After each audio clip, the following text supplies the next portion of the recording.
Hello, my name is Ian T.D. Thomson, and I'm a research associate with the Positive Energy Initiative.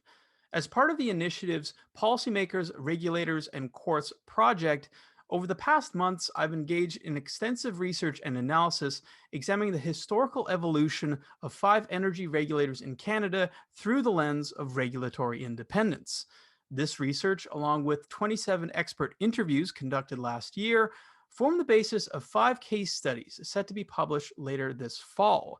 This will include the histories of the National Energy Board, now the Canada Energy Regulator, the Ontario Energy Board, the Alberta Energy Regulator, the Nova Scotia Utility and Review Board, and the BC Oil and Gas Commission.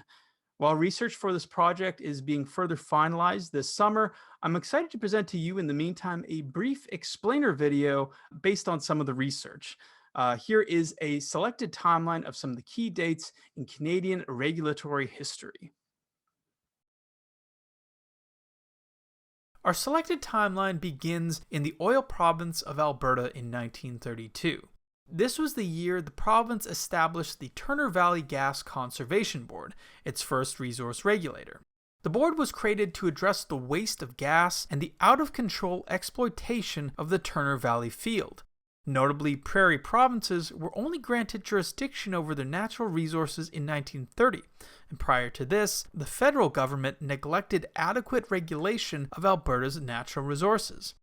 However, this board was ineffective as a regulator. In addition to jurisdictional issues, the board viewed their interests and industry's interests as non-aligned. Thus, industry operators viewed the new board and its regulations with hostility and chose not to cooperate with the board. It disbanded within 2 years.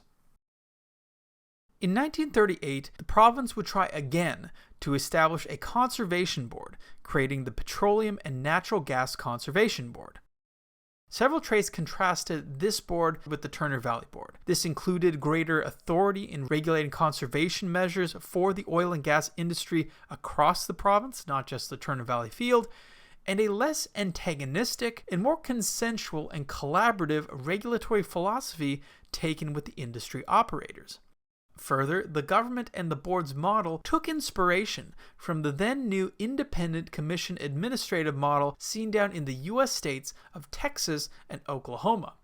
Under this model, the board would develop itself as a competent technical regulator and expand its remit and authority, keeping up with a rapidly growing resource sector in the province. Later becoming the Oil and Gas Conservation Board and then the Energy Resources and Conservation Board, the board would maintain key structural and perceived attributes of a respected, arm's-length regulator free from undue political interference. In November 1959, the National Energy Board was established as the Federal Energy Regulator, regulating and licensing the activities of interprovincial and international oil, gas, and electric utilities. Following a series of politically charged events surrounding pipelines in the mid-1950s, there was a desire for competent energy regulation to be insulated from the political process and interference. Taking inspiration as well as initial staffing and executive leadership from Alberta's Independent Conservation Board, under the National Energy Board Act, the new board was granted powers of a superior court. This included wide discretion over its decisions, final decision-making authority, strong member appointment processes, and their security of tenure. Such features meant that the board possessed notable traits of judicial independence, institutional independence, as well as individual independence for the board members. They also separated the Energy Board as the exception from other less independent federal regulators, such as the CRTC. This independent board model would remain in place for several decades. We now skip ahead to the 1990s. In this decade, many governments, both in Canada and internationally, were driven by a desire to achieve greater efficiency of services, pursue fiscal restraint to eliminate state debts, and to deregulate and privatize industries. Much of Canada's energy regulatory landscape and many regulators changed as a result of these motivations.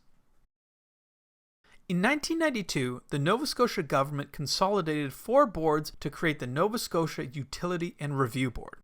As one of our interviewees for the project put it, there was a desire to clean it all up and make it work better and save some money. The review board is unique from other provincial energy boards in that its remit incorporates much more than just energy regulation. Currently, the board regulates and hears cases and appeals from everything from payday loans to liquor license applications. Notably, the review board maintained and continues to maintain many critical features of independence from one of its predecessors, the Board of Commissioners of Public Utilities. This consolidation also came in the same year the government privatized its electricity monopoly, Nova Scotia Power. A few years later in Alberta, another consolidation was also taking place. In 1995, the well-respected Conservation Board merged with the Provincial Utilities Board to create the Alberta Energy and Utilities Board. Under the leadership of Ralph Klein, the merging has been described as a cost-cutting marriage of convenience in an attempt to find efficiencies. It has also been described as not a particularly well-thought-out merger. The province would return to separate utility and resource regulators in 2008. 1998 is important for two reasons. In Ontario, the province underwent significant restructuring of its electricity sector in hopes of creating a new competitive market for wholesale and retail customers. Under this new regime, the province's near-century-old monopoly, Ontario Hydro, was broken into 5 successor companies, and the Ontario Energy Board was granted an enhanced mandate and new powers to regulate the electricity sector. The board went from being a passive adjudicator of natural gas rates to having more regulatory instruments, more procedural discretion, more stakeholders to regulate, and ultimately more responsibility as a regulator in a politically charged sector. Also in 1998 was the establishment of the British Columbia Oil and Gas Commission. The commission was created with a desire for greater industry exploration and resource production in the province, and the subsequent increase in government revenues. Additionally, government was under pressure from industry to address its inefficient and uncoordinated oil and gas regulatory framework, which was under the remit of various ministries. As such, the Commission was established as a single-window regulatory agency for oil and gas regulation in the province. The Commission is unique in our study for a few reasons.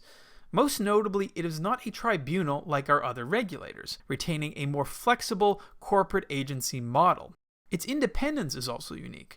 While possessing financial independence, such that its funding comes exclusively from industry fees, the chair of the Commission's board is also the Deputy Minister of Energy, Mines, and Low-Carbon Innovation. Into the 2000s, governments were being faced with several new complexities and challenges to their energy regulatory context. In some jurisdictions, the challenges were the same. This included greater expansion of environmental considerations in energy decision-making, including conservation and climate change, an expanding role for First Nations and Crown consultation in energy decision-making, led via the courts, as well as greater calls for participation by various stakeholders and the public. How independent regulators and their governments reacted to this context impacted regulatory effectiveness and independence and differed from jurisdiction to jurisdiction. In Ontario, the government's desire to expediently close its coal plants and expand its renewable generation led to a shift in the Ontario Board's independence. While several events and legislative amendments occurred throughout the 2000s, our interview participants highlighted government's 2009 legislation, the Green Energy and Green Economy Act. Around this time and over the ensuing years, the government would increase the quantity, specificity, and binding guidance of government-issued directives to provincial independent agencies, including the Ontario Energy Board. From 2005 to 2015, 114 directives were issued to these agencies.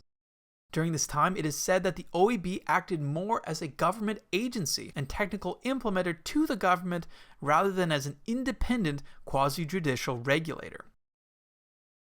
In Alberta and at the federal level, regulatory effectiveness faltered and confidence held by both governments and public was low.